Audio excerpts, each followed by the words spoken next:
Hello friends, I am Kirti and welcome back to my channel. I hope आपकी तैयारी अच्छी चल रही होगी। और ये पटवारी की जो एग्ज़ाम है वो इस बार सिर्फ पटवारी की ना होकर ग्रुप मतलब सारी कंबाइंड एग्ज़ाम हो रही है।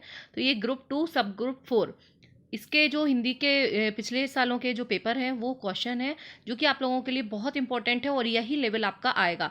तो ये क्वेश्चन अच्छे से लगा लीजिए और साथ ही इनका डिटेल जो एक्सप्लेनेशन है उससे आपके कॉन्सेप्ट क्लियर हो जाएंगे। ठीक है, फर्स्ट क्वेश्चन है, किस अलंकार में मनु, जनु, जानो आदि वाचक शब्दों का यूज होता है, प्रयोग होता है। ठीक है, तो हिंदी के क्वेश्चन है ये मनु, जनु, जानो। तो इस टाइप का होता है उत्प्रेक्षा अलंकार में। ठीक है, उत्प्रेक्षा अलंकार ऑप्शन सी इसका करेक्ट आंसर है। उत्प्रेक्षा अलंकार में इस टाइप का यूज किया जाता है। ठीक है, और जहाँ उपमेय में उपमान की संभावना को व्यक्त किया जाए वहाँ उत्प्रेक्षा अलंकार होता है, मतलब जिसकी तुलना की जा रही है। जैसे सीता मानो चंद्रमा के समान है, ऐसे। ठीक है, और जानो, मानो, मनु इस टाइप के वर्ड आए जहाँ पे आपको इस टाइप के शब्द दिखें तो समझ जाइए, और इव ये शब्द है तो समझ जाइए कि उसका उसमें उत्प्रेक्षा अलंकार है। ठीक है, नेक्स्ट क्वेश्चन है, पक्ष का निम्न में से कौन सा सही विलोम शब्द है। तो एक जो है अलंकार से क्वेश्चन रहेगा, पक्ष का विलोम जो है वो कौन सा है, विलोम शब्द से रहेगा तो विपक्ष जो है वो इसका होता है। पक्ष का उल्टा विलोम क्या होता है, विपक्ष। नेक्स्ट क्वेश्चन है, यस का निम्न में से कौन सा सही विलोम शब्द है। तो देखिए दो आए हैं, दो विलोम आए हैं, दो समास आए हैं, दो अलंकार आए हैं, मतलब दो दो तीन तीन भी मिल रहे हैं। तो एक ही शिफ्ट का ये क्वेश्चन है सारे। तो इस तरीके से कि आपको 2 से 3 भी मिल सकते हैं एक ही टॉपिक से, संधि, समास, विलोम, अनेक। तो ये जो सिंपल होते हैं जैसे कि अनेकार्थी शब्द, विलोम शब्द, पर्यायवाची शब्द, इनको अच्छे से कर लीजिए क्योंकि इनसे एज इट इज आपके नंबर मिलेंगे। उतने ही क्वेश्चन आपके मैथ से जो आपके टफ क्वेश्चन है, तो बहुत ज़्यादा जो डिटेल वाला मैथ है वो मत करिए। यहाँ से आप अपने नंबर जो है बढ़ा सकते हैं, कंप्यूटर से बढ़ा सकते हैं, इंग्लिश से बढ़ा सकते हैं। ठीक है, और यस का निम्न में से कौन सा सही विलोम शब्द है, ये है अपयस। ठीक है, यस का विलोम यानी कि उल्टा होता है अपयस। ठीक है, यस मतलब होता है तारीफ, कीर्ति। ठीक है, और अपयस मतलब अपकीर्ति। ठीक है, मेरा नाम भी वैसे कीर्ति है। ठीक है, यस। और नेक्स्ट है, तो कहीं आपका यस पर्यायवाची आता है तो कीर्ति भी मिल सकता है, याद रखिए। ठीक है, नेक्स्ट है, नीलगाय में निम्न में से कौन सा समास है। नीलगाय, ठीक है, समास कौन सा है इसमें, इसमें है कर्मधारय समास। ठीक है, तो जिस समास में पूर्व पद विशेषण, देखो डेफिनेशन भी आपसे पूछ सकते हैं, परिभाषा दे देंगे कि ये किस समास की परिभाषा है ना। पूर्व पद विशेषण एवं उत्तर पद विशेष्य हो। ठीक है, पूर्व पद विशेषण इसका मतलब क्या है, पूर्व पद विशेषण है मतलब, पूर्व पद विशेषण है मतलब ये जो पहला वाला है नील, नील जो है वो किसी की विशेषता बता रहा है। नील गाय, कृष्ण मरक, मतलब कुछ भी होगा तो कैसे आएगा, यहाँ पे जो नील गाय है ये क्या है, विशेषता बता रहा है किसकी, गाय की। नीला रंग है ना, नील गाय, हरे राम। ठीक है, तो ये जो पहला वाला पद है ये क्या होता है, विशेषण होता है, और उत्तर पद विशेष्य होता है। बाद वाला मतलब जिसकी विशेषता बताई जाती है। तो यहाँ पे गाय की विशेषता बताई जा रही है। ठीक है, जैसे नीलगाय, नीलकमल, काली मिर्च, मतलब मिर्च कैसी है, काली। चंद्रमुख, मुख कैसा है, चंद्र। ठीक है, तो इस टाइप से जो आएंगे वो शब्द है। समास आएगा वहां पे कौन सा, कर्मधारय समास। ठीक है, नेक्स्ट है जिसमें विशेषता बताई जाए, कमल नयन में निम्न में से कौन सा समास है। तो देखो दो समास के हो गए हैं, दो अलंकार के हो गए हैं, दो विलोम के हो गए, इस तरह से मिलेंगे। कमल नयन में कौन सा है, यहाँ पे भी कर्मधारा है। अब देखो कर्मधारा ही उन्होंने 2 बार पूछ लिया है ना। तो ऐसा जरूरी नहीं है कि रिपीट ना हो, ये पिछले सालों का पेपर है जो कि ग्रुप 2 में आया हुआ है, वही हिंदी के क्वेश्चन है। ठीक है, तो एक भी मिल सकता है एक टॉपिक से, और 2 क्वेश्चन भी आपको मिल सकते हैं। ठीक है, अब कमल नयन में कौन सा है, कर्मधारय समास है कमल नयन में, मतलब कमल जैसे नयन है जिनके। ठीक है, कमल जैसे नयन, कमल मतलब ये विशेषता बताई जा रही है कैसे है, और ये है जिसकी विशेषता बताई जाती है आंखों की। नीलगाय, कमल नयन, नीलकमल आदि इसके एग्जाम्पल है। नेक्स्ट है, प्र उपसर्ग से बना शब्द निम्न में से कौन सा है। उपसर्ग और प्रत्यय से क्वेश्चन मिलेंगे, और देखो अलंकार से मिले हैं, समास से मिले हैं। प्र उपसर्ग से बना शब्द, ठीक है, चैनल पे पहली बार है तो सब्सक्राइब कर लीजिए। अब एग्जाम के पहले आपको बहुत सारे क्वेश्चन मिलेंगे, ट्रिकी क्वेश्चन, मैथ्स के, इंग्लिश के, हिंदी के, प्रबंधन के, सारे ही सब्जेक्ट के आईएमपी क्वेश्चन मिलेंगे, जहां से आपके एज इट इज क्वेश्चन फंसेंगे। प्र उपसर्ग से बना शब्द निम्न में से कौन सा है? ये बना है प्रभाव। उपसर्ग क्या होते हैं? उपसर्ग मतलब होता है जो पहले जोड़े जाते हैं, ठीक है, और प्रत्यय वो होते हैं जो पीछे जोड़े जाते हैं। उपसर्ग आगे, प्रत्यय पीछे, पा से प्रत्यय, पा से पीछे, ठीक है। उपसर्ग अ उ हो रहा है, आ से याद रखो आगे, ठीक है। तो प्रा से बना है, प्रा में कौन सा है? तो छोटा प्रा है। ये दोनों बड़े प्रा से हैं तो ये नहीं है। ये प्री से बना है, तो प्रा से केवल एक ही बना है, प्रभाव, ठीक है। तो जो किसी के पहले जोड़े जाते हैं वो जैसे प्रा से क्या है? प्रभाव है, ठीक है। अब प्रति उपग्रह से बने हैं प्रतिक्रिया, प्रतिग्रह, प्रतिनिधि, प्रतिमास आदि, ठीक है। तो कौन सा वो है उपसर्ग है, वो हमें ध्यान रखना है। तो उपसर्ग से भी क्वेश्चन आ रहे हैं। नेक्स्ट क्वेश्चन है, भयभीत का सही शाब्दिक सामासिक विग्रह निम्न में से कौन सा है? भयभीत का समास विग्रह, भयभीत, ठीक है। भयभीत का समास विग्रह है भय से भीत, यानी कि भय से डर, ठीक है। भय से भीत, इस ऐसे होगा, भय से भीत, ठीक है। तो ये है ऑप्शन, भय का सामासिक विग्रह भय से भीत निम्नानुसार होगा, अर्थात ऑप्शन बी पूर्णतः उपयुक्त है, भय का भीत, ठीक है। भय से भीत भी है, भय का भीत भी है। तो यहाँ पे क्या है? भय तत्पुरुष समास किसका? भय का भीत, भय से भीत नहीं, भय का भीत, किसका?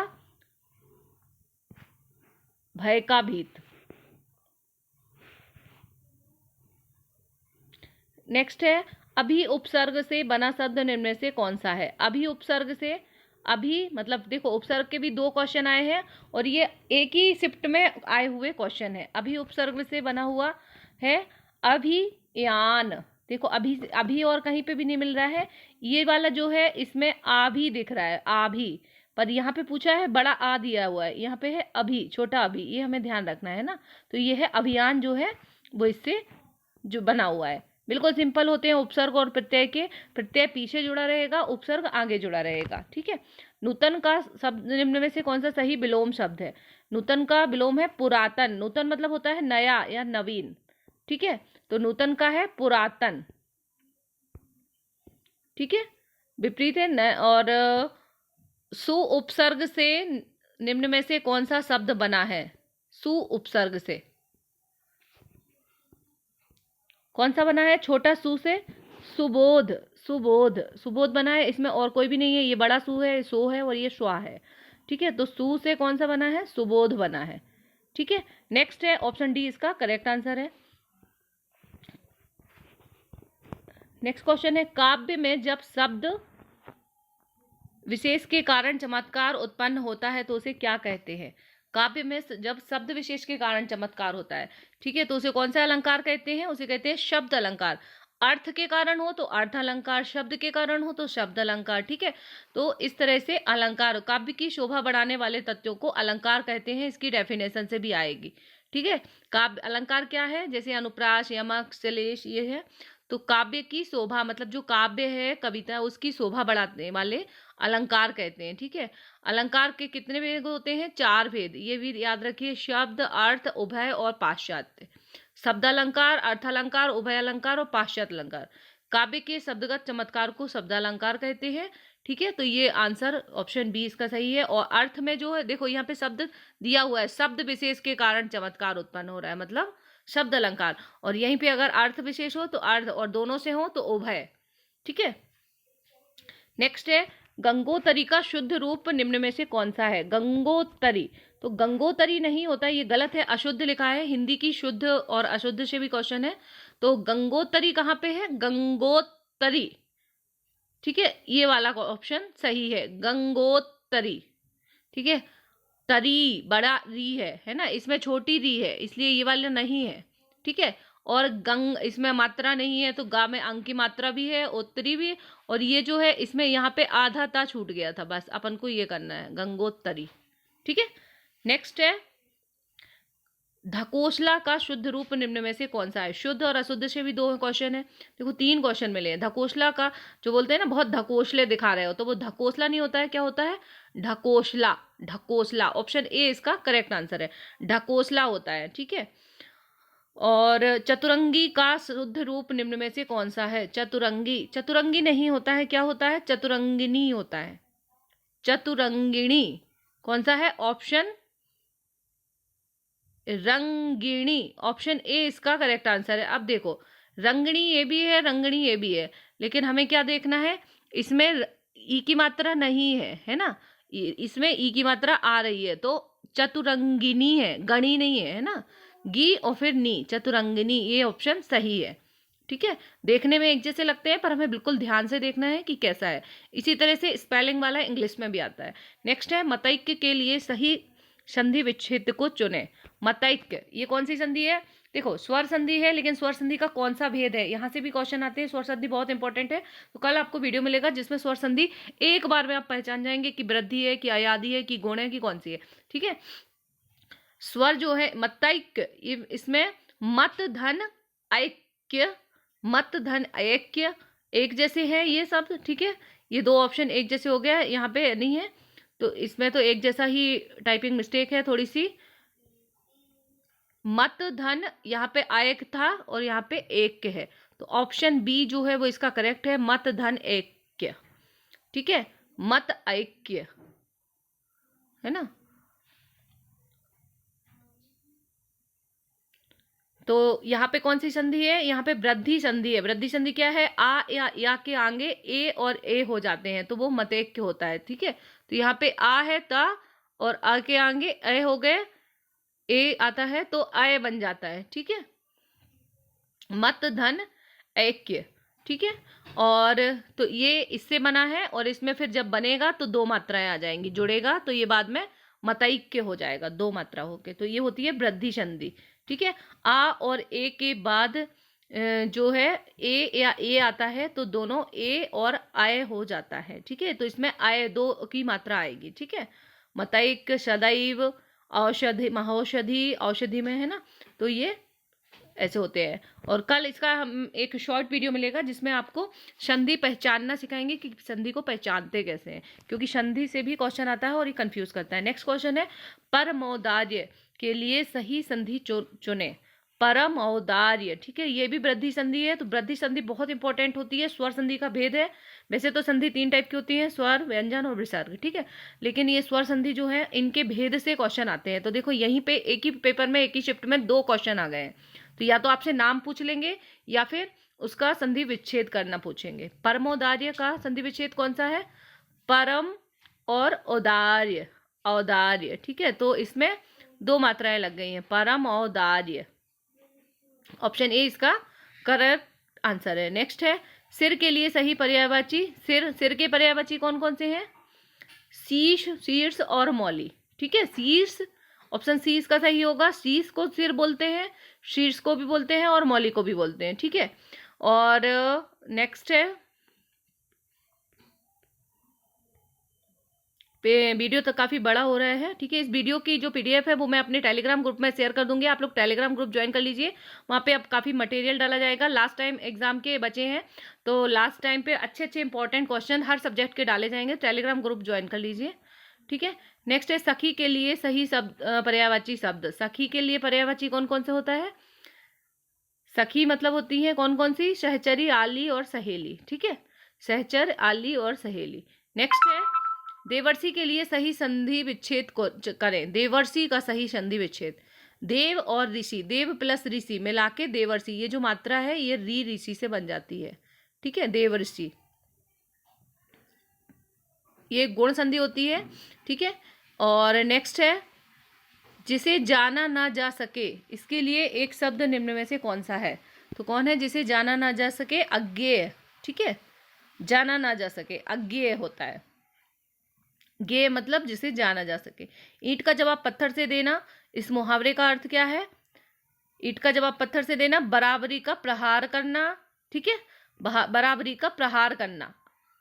प्रहरी होना, जवाब लड़ाना, जवाब न देना, इस टाइप से नहीं है। बराबर का प्रहार करना, मतलब बोलते हैं दुष्ट के साथ ईंट का जवाब पत्थर से देना चाहिए। ईद का चांद होना, ईद का चांद होना मतलब बहुत दिनों बाद दिखाई देना, ठीक है। बोलते हैं ना आप बहुत ईद के चांद हो गए, मतलब बहुत दिनों बाद दिखाई दिए। ऑप्शन डी इसका ठीक है। ईंट से ईंट बजाना मुहावरे का अर्थ है ईंट से ईंट बजाना, ठीक है।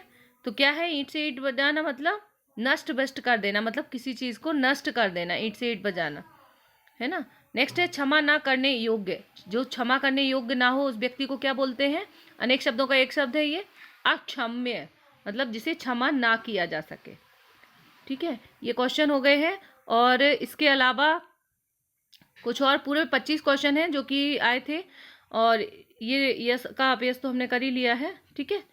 और हो गए सारे क्वेश्चन हो गए हैं कंप्लीट, ठीक है। एक क्वेश्चन और बचा है ये वाला।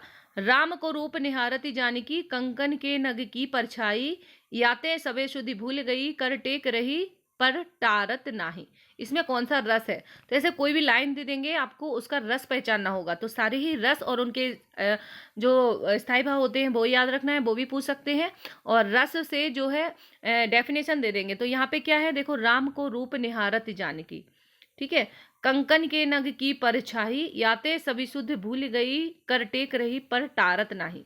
मतलब क्या है, राम जी का रूप इतना, सीता जी ने जैसे ही देखा, जानकी ने देखा, तो इतना अच्छा मतलब देखते ही रह गई कि वो अपनी कंकन के नग की परछाई, याते उसमें कंकन का जो नग लगा था उसमें से रूप देखा राम जी का। तो इतने सुंदर थे कि उनने ऐसे देखा कि वो सब कुछ शुद्ध भूल गई, कर टेक रही पर टारत नहीं, हाथ वैसे के वैसे करे नहीं, और बिल्कुल आंख पलके उनने बिल्कुल पटना ही नहीं। तो इसमें क्या है, कौन सा भयानक है क्या, ऐसा भयानक की बात तो हो नहीं रही, प्यार की प्रेम की बात हो रही है, ठीक है। तो प्रेम की बात किस रस में होती है, श्रृंगार रस में, ठीक है। तो ऑप्शन डी इसका करेक्ट आंसर है। और अगर यहीं पे कोई भक्त या कुछ उससे रिलेटेड होता तो वो भक्ति रस आ जाता, ठीक है। और दया भाव कोई वाली लाइन होती तो करुण रस आ जाता, और कुछ डराने वाली चीज होती तो भयानक, ठीक है। तो ये हो गए। तो रसों से भी आते हैं, और श्रृंगार रस को रसों का राजा भी कहा जाता है, ये भी क्वेश्चन आ सकता है। और अब आपको इंपॉर्टेंट क्वेश्चंस भी मिलेंगे, और टेलीग्राम ग्रुप ज्वाइन कर लीजिए, वीडियो को लाइक एंड शेयर कर दीजिए। मिलते हैं नेक्स्ट वीडियो के साथ, टेक केयर।